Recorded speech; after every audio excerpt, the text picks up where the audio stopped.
Скоро изготвя шерен дроб.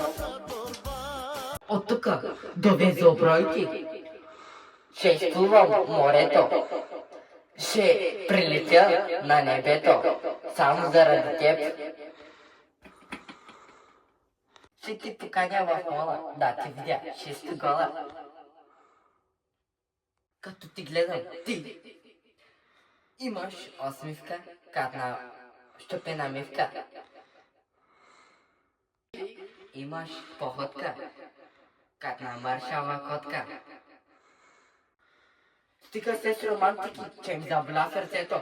Доктора ме предупреди, че още един път ми заболели, ще ми прати при Свети Петър. Абе, стига се с романтики, че ми заболя вече сърцето. Доктора ми каза още един път и ми праща при Свети Петър. Дави си с едно коледна песен да ви поздравя за празниците, много специално за вашето дядо и бабата и той. Нека да започваме с коледното песен.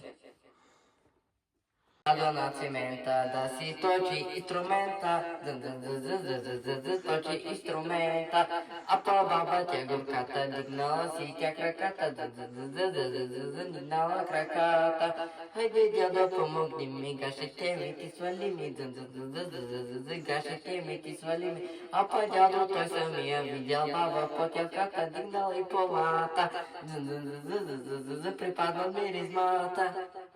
Ами кажа... Как ли на рупар са правиш ти, бе? Абе, Как ли да спиш? Максичка, бе. Макси. Чакай, камерата снима ли? Май снима. Кой снима? Майка ти Баща ти. и дядо ти. И аз за дядо ти пях. Айди. Макси. Защо ми викаш, бе? Искам си занимава с тебе. Защо, бе? Макси. Абе, латка, бе. На Коледа на всички и весели Чакайте, че празници. забравих нещо.